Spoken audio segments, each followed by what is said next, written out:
and Temple, and Representative Jeff Holcomb. So they're all here, so welcome and thank you. I want to thank the members of the legislature. They finished the legislative session on Friday, and I said after November's elections, when we were able to sweep in supermajorities of the legislature, that we weren't just going to be biding time. We weren't just going to be patting ourselves on the back because we had a big election victory. So we were going to put those majorities to good use, and we were going to deliver on all the things that we promised we would do. And I'm happy to report that everything we set out to achieve, we have achieved in this legislative session, and that's something that's really, really good for the state of Florida, and really a model for other states to follow, and to just see that if you just stand for what's right, if you're very bold in what you're seeking to accomplish, you get the people behind you, and you can accomplish an awful lot. So we've been able to do that. I mean, if you look at just what we've already signed into law with just the session ending Friday, huge things that we've signed into law. And then even just last week, the things we did was enough to probably be what any normal legislative session would be happy to do if that was the total amount of achievements. I mean, we signed into law a number of significant measures to make sure that Florida remains a law and order state. We have a 50-year low in the crime rate, and we're proud of that. We thank the people that wear the uniform for helping make that a reality. And of course, we've supported our police from the time I became governor in a really, really big way. But we're also looking at things, how can we make sure we continue on a law and order path? So we signed legislation authorizing the death penalty for pedophiles. That's the right thing to do. We also signed legislation that is going to treat fentanyl dealers, particularly those who are targeting children, who are lacing candy with it. We are going to we have recognized they're killing people, they're killing children, and we're going to treat them like the murderers that they are. They're going to prison for the rest of their life.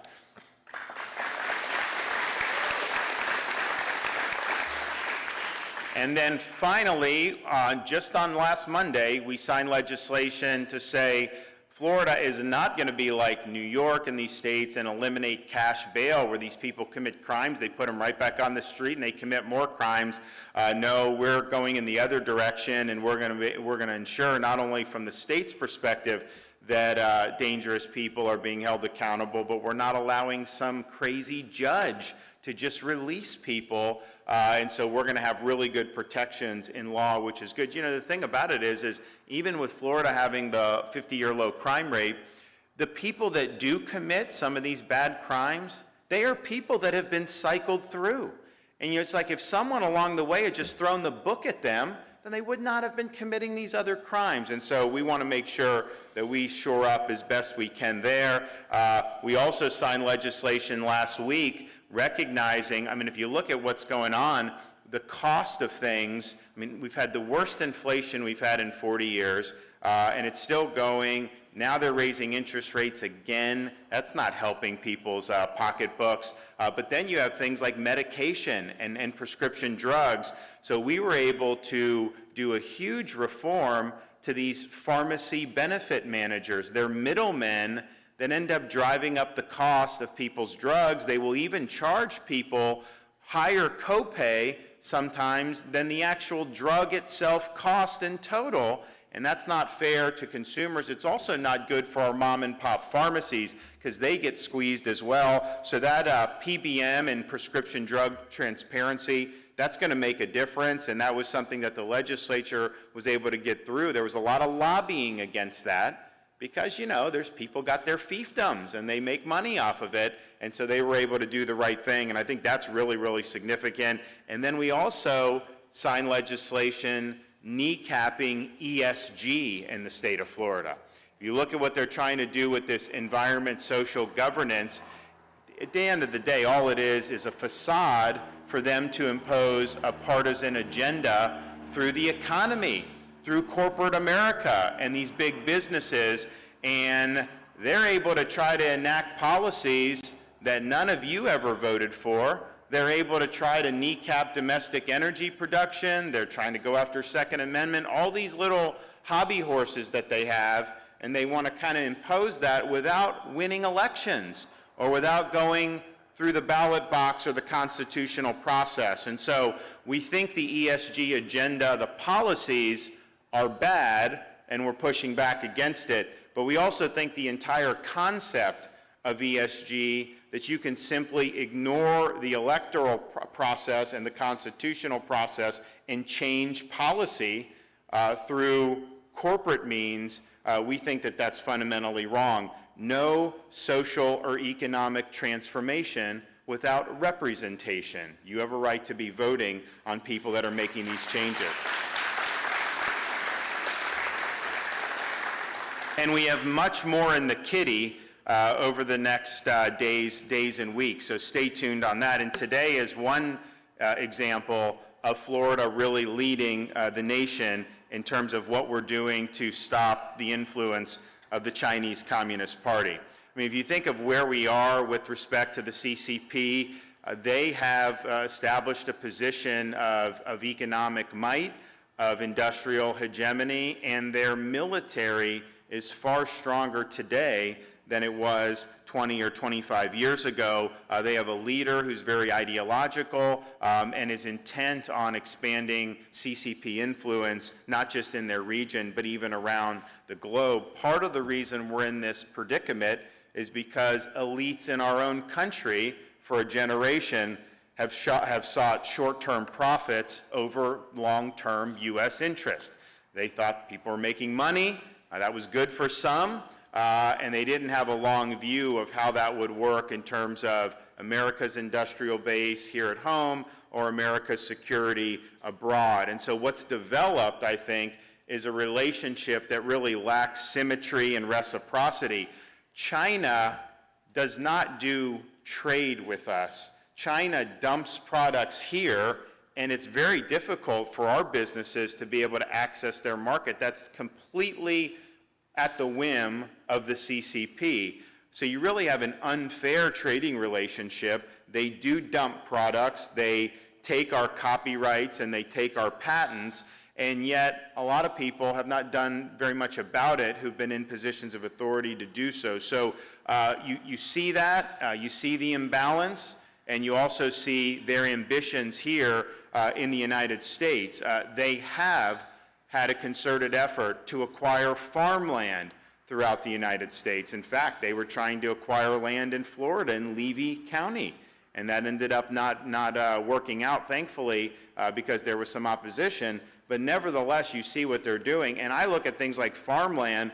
It's important for community, it's important for business and jobs and the economy, but our food security is also national security. And so we don't want the CCP in charge of any of the food production. So when you see that, when you see what they're doing in the Western Hemisphere to expand their influence, we really need to have a unified effort in this country to deter the CCP's ambitions and their influence. And part of that is asserting our economic sovereignty. One of the things that we saw throughout the years, but COVID was, I think, the most dramatic, almost anything that you needed for COVID, and look, some of the stuff people were scurrying for in hindsight, you probably didn't need it, but people didn't know at the time, so they were doing it. I think almost 100% of it was produced in China. It was pretty close, if it's not 100%. And there's so many things that our economy is dependent on China for, and it's given them more leverage and more power as a result. So we do need to assert our economic sovereignty. Part of that is bringing supply chains home and getting more stuff here as we build up our military, which I know this president won't do, but we need to do. You're also expanding the industrial base here in America, which we need to do to counter China. So today, we're really recognizing the threat, and we're taking action and really doing measures that no other state has done at this level. And I want to thank the legislature for recognizing that we needed to step up and make things happen. So I'm going to be signing a series of bills today aimed at curbing the influence of the CCP, both in our country and in the state of Florida. The legislation, SB 264, will prohibit the purchase of farmland in Florida by the CCP and other foreign countries of concern, because we believe protecting our food supply is a security issue, and we want to make sure that our agriculture land is not compromised by CCP influence. Now, the prohibition in that bill is not just limited to farmland. It also includes land within 10 miles of any military installation or any type of critical infrastructure in our state, and that ensures our seaports, it ensures our airports, power plants, telecom systems, and other critical infrastructure will not be compromised by the CCP or any foreign adversary. So that will make a big, big difference. The second bill we're signing is Senate Bill 846. It prohibits state universities, state colleges, their employees and representatives from soliciting or accepting gifts in their official capacities from the CCP or any foreign country of concern. It also prohibits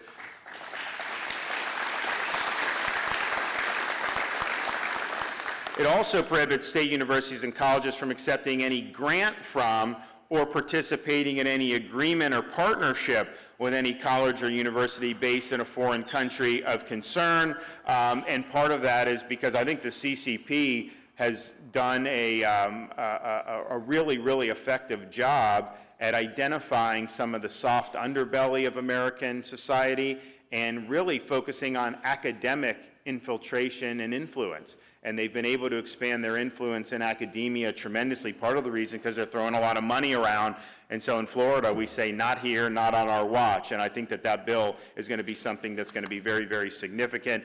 We're also going to be signing SB 258. And what that does is it recognizes how the CCP has used apps and devices like TikTok to access personal information and to compile data on Floridians and on the American people. Now, we, as a state, of course, there's different things the state will have, driver's license info, all these other things, and there's there's cyber attack attempts all the time that you're having to fight back.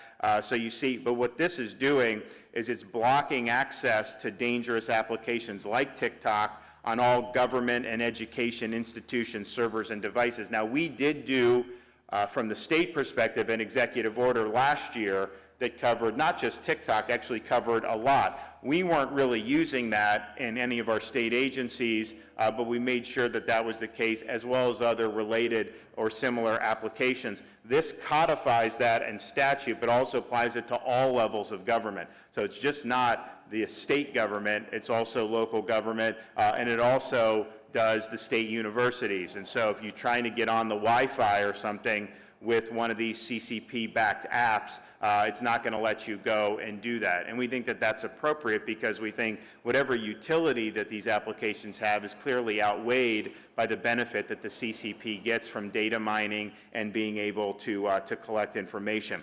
So those are going to be three really, really significant pieces of legislation. It builds off what we've already done since I've been governor. We have fought back against theft and trafficking of trade secrets, with China is the top of the heap in that, and we've had additional penalties added to be able to do that. We also nixed Confucius Institutes in the state of Florida, and so these Confucius Institutes would be set up. We had one at Miami-Dade College, and it's kind of put out as like more goodwill, but in reality, it's a way to put CCP propaganda onto our college and university campuses, and we clearly do not want to be in a situation where we're doing that. So today, Florida makes it very clear: we don't want the CCP in the Sunshine State. We want to maintain this as the free state of Florida, and that's exactly what these bills are doing.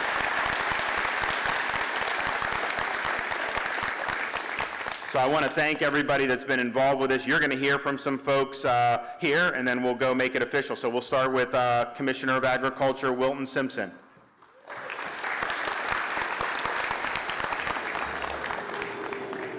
First of all, I just want to thank the governor for his work this year. Without the governor, we could not have passed these bills in our great legislature. As Commissioner of Agriculture, I have been really focused on Florida's future of agriculture, recognizing the work that we have to do if we're going to secure agriculture the next 50, 100, 200 years.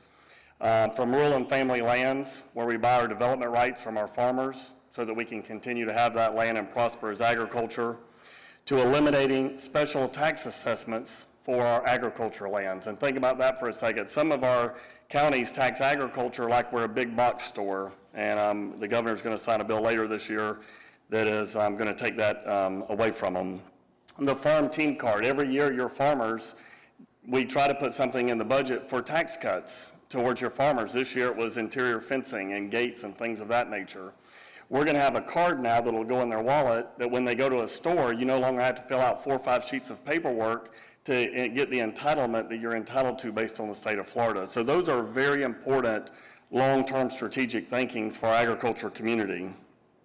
When you think about this bill here today, the governor's going to sign, and I really have to thank Senator Jay Collins and Representative Barrero for leading the charge on this. They did a great job not allowing our foreign enemies to buy our agriculture lands or around our strategic things.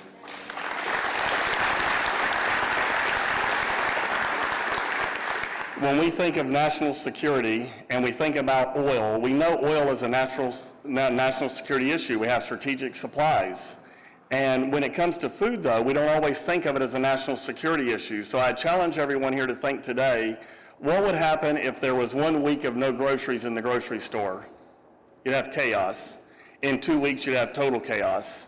And so when we think about taxing food, when we think about regulating our farmers, when we think about putting burdens on the back of our farmers, that's the view that we need to look at it through. And so I'm very proud to be in the state of Florida, the free state of Florida, and I'm very proud of Governor DeSantis and the work he's doing. Thank you, Governor. Yep. Greg.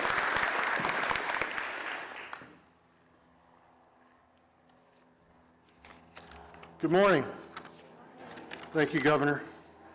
You know, Florida's known for 2 things, I think, right now. 1, we're home to America's governor, Ron DeSantis.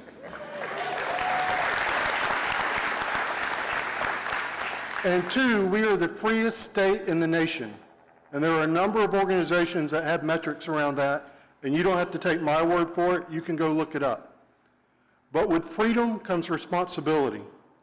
In many nations, the higher education is controlled by the national government. So they take the action around national security and higher education. But in the United States, we have a decentralized model. Each state is responsible for their public state university system. And what we know is that there are those out there who will use the academic, in the realm of academia, to pursue their own ends. And in academia, it is based on a foundation of collaboration and working together in the search for truth and knowledge. And that can be abused by those who seek to abuse it. The legislation that the governor will sign today, Senate Bill 864, will prevent this from occurring in our great state here in Florida. The CCP and foreign countries of concern, like North Korea and Cuba and Iran, will not have access to our academic programs after this legislation is signed. And I want to thank Representative Kennedy. This was a passion project for her, and Senator Avila for bringing this forward, working with stakeholders, and getting this great legislation passed. This is going to be a big deal for the state of Florida because we are going to lead the way for all 50 states in securing our academics and our academic community and preventing it from being exploited from those who would seek to do us harm. And I'll just close with this. Understand this. No one who opposes freedom is going to exploit the academic freedom that we have here in Florida for their own ends. That ends today. Thank you, Governor.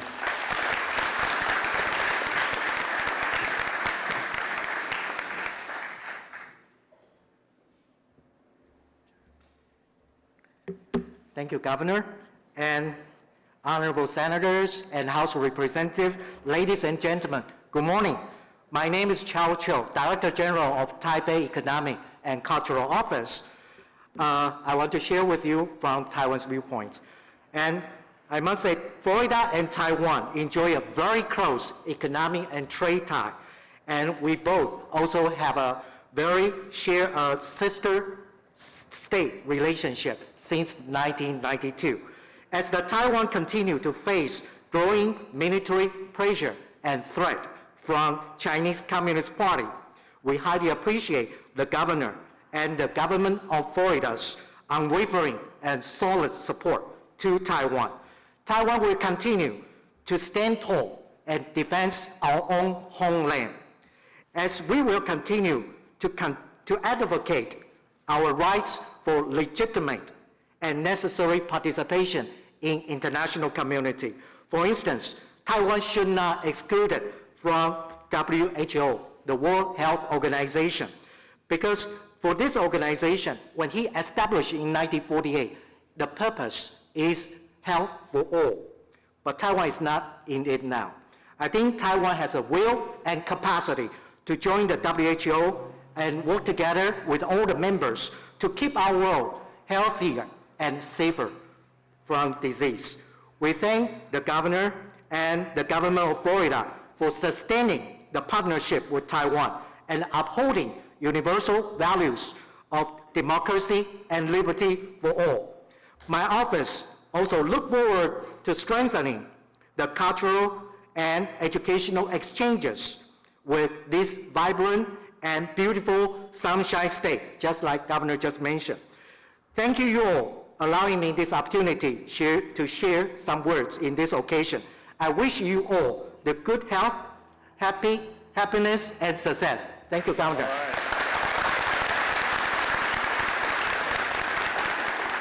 Thank you. Appreciate that. And just for the record, Taiwan wanting to get in WHO, that's their decision, but just so you know, we're going to be signing legislation here in Florida. What Biden is trying to do with the WHO to impose on our country, we are signing legislation saying none of that is applicable in Florida. It's our choices, not their choices. All right, Jay Collins.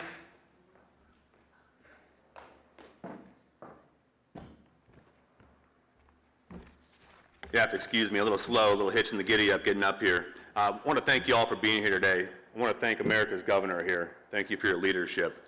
Leadership itself often comes down to three things: courage, candor, and commitment. The courage to do what's necessary, candor to speak the truth, and the commitment to see it through. And under your leadership, that's what we are doing here in the state of Florida. As a 23-year retired Green Beret, I've deployed around the globe, and I've seen firsthand the pain caused by countries like PRC, what the CCP does to nations. The pure power of what tyranny does in these communities is gut-wrenching. We must not forget that these nations do not stand for freedom. They do not understand or care for the American way. And as Reagan once said, we have to remember that America is the moral force that defeated communism and all those who have put the human soul itself in bondage. We must be vigilant. We have to take their words and their actions of nations like the CCP, Cuba, Venezuela, Iran, and Syria seriously. Remember that in 2017, China embarked in a new era, trying to take center stage. In 2019, it was a new long march.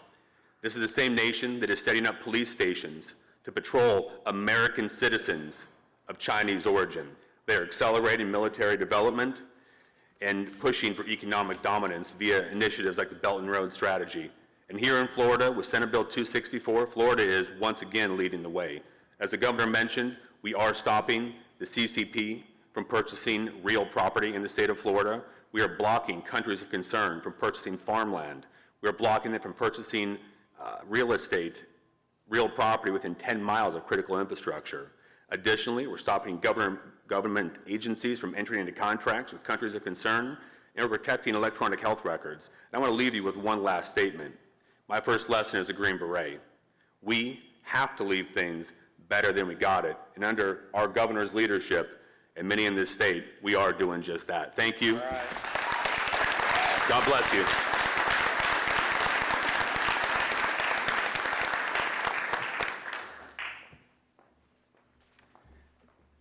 Good morning, everybody. How we doing? This is a great way to kick off a work week. What a beautiful day in the free state of Florida. Governor, thank you for being here in Hernando County. Appreciate you prioritizing this issue. And believe me when I say this is an incredibly timely topic. And this is one of the top national security concerns that we have here in America. And we're addressing it today here in Florida. Once again, Florida is leading under the leadership of Governor Ron DeSantis. Our kids, they might think of TikTok as just a fun way to show or to share videos or to do the latest viral challenge. But unfortunately, that is absolutely not the case. It is a literal spyware app that has no place on government devices. ByteDance, TikTok's parent company, is using the application to collect Americans' personal and sensitive information and feeding it to the communist Chinese government.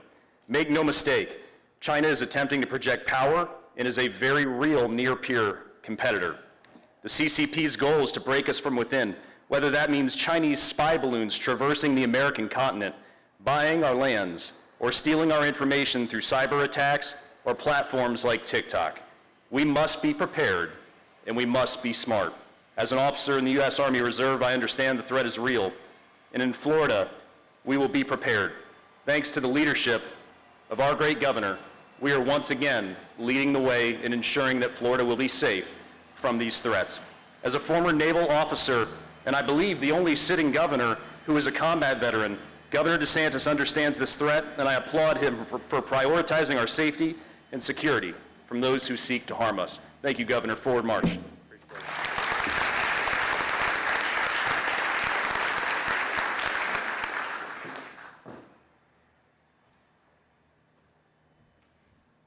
Good afternoon, everyone. Thank you, Governor, for your extraordinary leadership.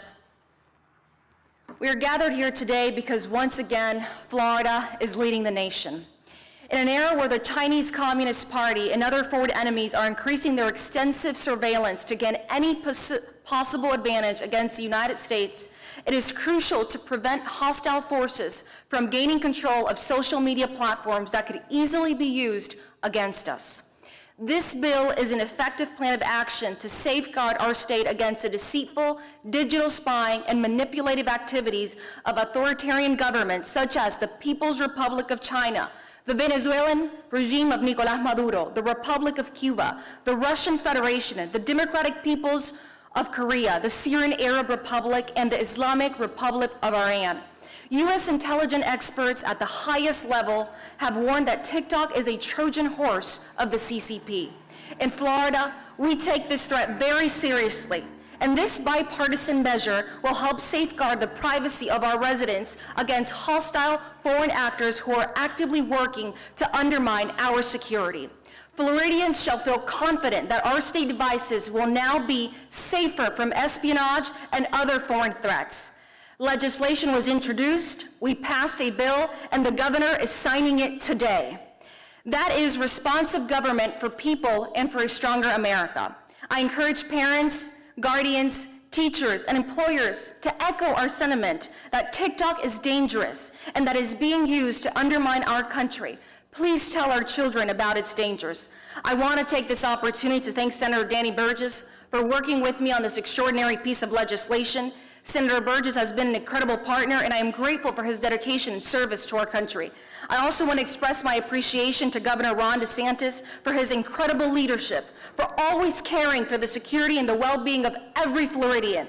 Governor DeSantis has already served our country honorably in uniform, and he continues to defend the people of Florida and our great nation. I also want to thank my colleagues in the Florida legislature for supporting this bill. This legislation is a testament to our unwavering commitment to the privacy and the safety of our residents. Today we stand here united to send a clear message to the world. There is no place for the Chinese Communist Party in the free state of Florida. Thank you, and God bless you.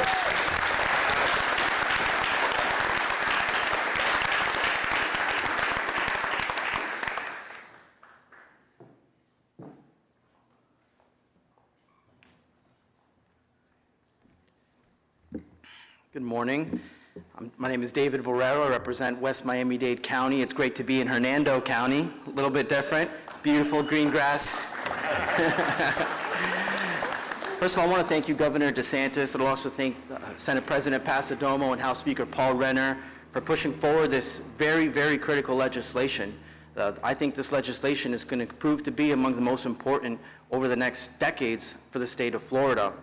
I'd also like to thank my representative, my colleague across the other side of the aisle, Representative Waldron, who pushed very hard as my prior co-sponsor for the House sponsor of Senate Bill 264. With this law today, Florida provides a blueprint for our national security. See, there is no more important security than national security. And what this bill does today is it tells Floridians that your governor and your legislature want to make sure that Florida is not for sale to totalitarian regimes. That's right. See, last year, we're just getting started. Last year, Florida passed historic legislation, Victims of Communism Day, which requires Florida high school students to learn about the horrors of communism over the last 100 years, every time it's failed and every time people have suffered. This legislation continues to show why the free state of Florida will continue to build back against the totalitarian regimes around the world. Now, by explicitly banning foreign countries of concern, such as the Communist Party of Cuba, because it's not just China, the Venezuelan regime of Nicolas Maduro, North Korea, from Iran, we are saying that we are not going to allow them to hold hostage our critical food supply here in Florida. This bill also prevents the Communist Party of China from purchasing any land here in Florida. Now, we know China has one goal in mind, and that is to rise to the apex of global dominance and really to displace the United States' position of leadership around the world, but we're not going to let that happen, are we? Now, many have asked, why does Florida need this? Well, unfortunately, the federal government has not stepped up, but Florida today rises to the occasion. States may be tempted to rely on the federal government to prevent the growing threat of the CCP. However, the efforts of the federal government so far to prevent this threat and Chinese influence in the United States has been futile. The reality is that for decades, the Chinese Communist Party has been purchasing hundreds of thousands of acres in the United States, and they have lobbied not only the federal government, but the state governments and local governments actively for contracts and to influence public policy here. But we're taking a stand against that today. This bill, it says that foreign adversaries will not have a backdoor to Florida's critical infrastructure. This bill prevents, I know it sounds crazy, but it prevents Florida from not being tenants to the Chinese Communist Party. And this bill prevents our food supply from ever being held hostage by foreign countries of concern. Thank you, Governor DeSantis, for prioritizing all of this critical legislation in Florida. Okay.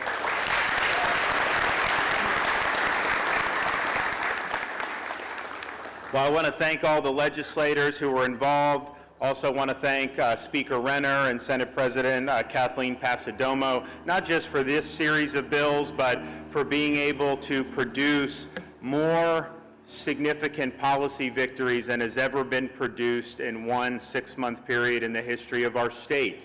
And I would put this up against any other state out there. Show me, we've had some states do well, and we're proud of that when we see it, but I think it was really, really productive. And not only was the productivity great, but they were able to do this in a very efficient way, and it was probably the most seamless legislative session we've had in recent memory. And so that's not easy to do, but I think it's a testament to their leadership. So why don't we go ahead and make it official? So you guys want to come crowd around here? Come on.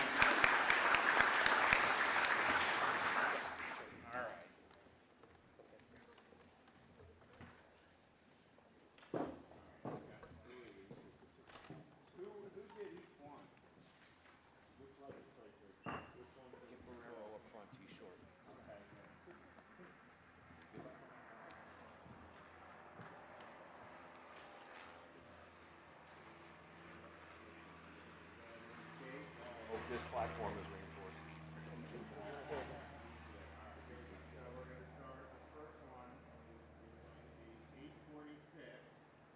Education. Today's date is what?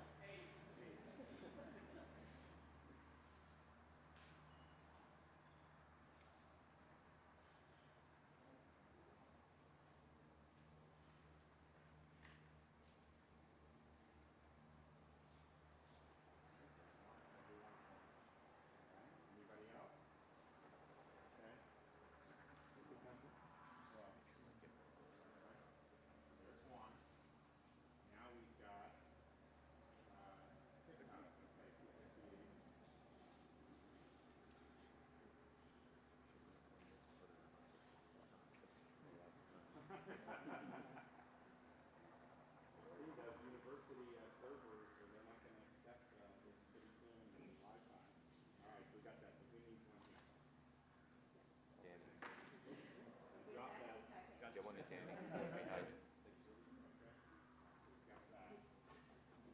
this one is the big enchilada, the land.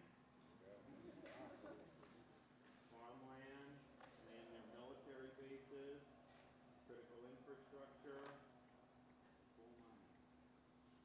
Strongest in the country. All right, who wants it? All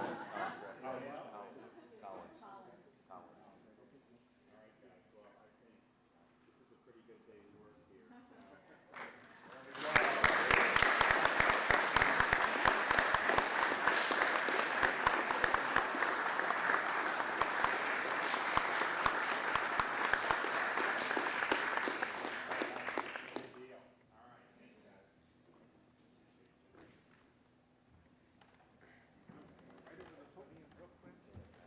Parting shots. Okay, got any questions back there?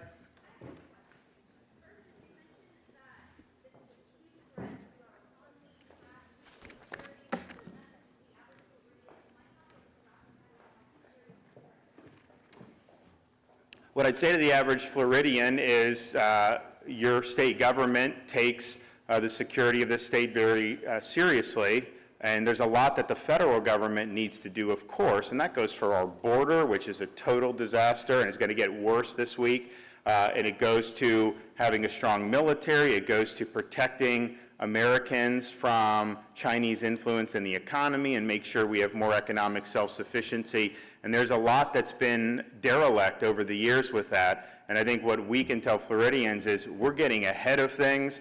As you start to see what the CCP is doing with the farmland, we reacted very quickly. Also with all the other critical infrastructure. And so this is the strongest in the country. I think people instinctively realize when you have a junta, a ruling junta dedicated to communist ideology like the CCP, that's not someone you want in your backyard. And that's not somebody that is going to be productive operating in the state of Florida. And so today we say no, and that's not going to happen here. And I hope all states follow suit and follow Florida's lead.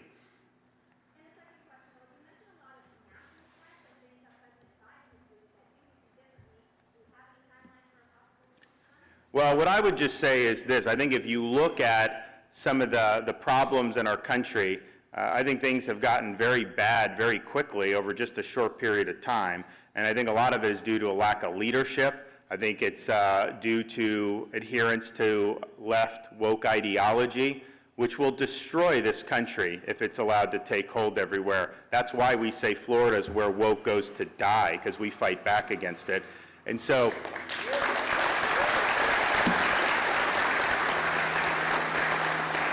And so I think part of when you look at foreign threats and you look at a country like China and their ambitions, one, you got to recognize the folly of prior American policies for the last generation. Remember, they told us if you put China in the World Trade Organization and grant them most favored trade status, that they would end up becoming capitalist democracy.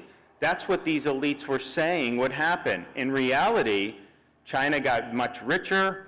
They created a massive industrial base, and they've used that to fuel more military and really to fortify Xi Jinping's ambitions. So that's just the reality of what happened. The elites in this country let us down. It's also the case when you start talking about somebody like China and really any threat that you can think of. A strong America abroad requires a strong America at home. And I think the elites in this country have ignored problems at home for far too long. You just look at the southern border. People are dying because of the fentanyl that is pouring in across that border. What kind of a nation just allows tens of thousands of people to die at the hands of fentanyl that the cartels are bringing over? What kind of a country allows Mexican drug cartels to rule our own border of our own country? So you see failure after failure, and there's a lot of threats to this country. But I'll tell you, if we can't get our house in order here at home, we've got no chance to deal with any of these other issues abroad. Yes?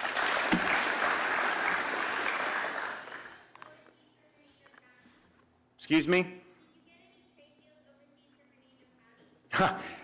So we actually, not here, there's one, and I think Jennifer, we actually got a pretty neat MOU for Polk County for some of the stuff that we're doing, but I think what'll end up happening is when you do so we did Trade Mission to Israel 2019. We kind of stopped doing them once COVID hit because, I just told people, I'm like, I am not testing, I am not doing vax passports.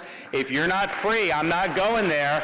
And there was a lot of restrictions. And so we just said, forget it. So, but now that we came, and so, but the Israel one, we did a bunch of MOUs, and we did do MOUs on this trip with, it's really the state as a whole for most of them. But what's happened is when you go and you tell Florida's story, people get excited about the opportunities. And so we still see dividends from that trip in 2019. So I think what'll happen is, we'll point, there's going to be a Japanese Florida space relationship that's developing. We'll probably have an agreement there. We have the South Korea with the clean hydrogen, more deals with Israel, and it's great. But I think even more than that is the follow-on, the relationships, and at the end of the day, people see the United States, the center of gravity is shifting in this country dramatically away from blue states and to free states. And that's what's happened in Florida with wealth that's come in, with people that want to invest in Florida. Not everyone in other countries fully appreciates that. Obviously, you're not going to have national corporate media outlets want to say nice things about Florida. That just doesn't happen. And so to be able to talk about the data, the facts, and the opportunities, people really get interested. So I think you're going to end up seeing more and more things happen as a result, and I think that'll be good for the state. Yes, sir. Well, I think that's a little bit different. I mean, that was not necessarily having diplomatic relationship. I think is much different than saying we're going to put them in the World Trade Organization and grant them MFN, which was in the late 90s, beginning of 2000. Because what's ended up happening is you have unfair trade. It's not free trade with China, and they've really manipulated that to create this big industrial capacity. Some of ours has been hollowed out as a result. And it's created a situation where so much is now dependent on our economy in China. You can go to any business just about that makes things, and the chance that at least something comes from China is pretty high. And so that's just where we find ourselves. So I think it was a lack of vision into thinking what were the implications of that. And I think the thought was by empowering China, would you end up making China more like in the community of nations and be more even democratic? And that was the bet, and we just have to understand that bet was not correct, and it's created a situation where we now have some significant stuff to deal with. All right, guys, thank you. We'll see you soon.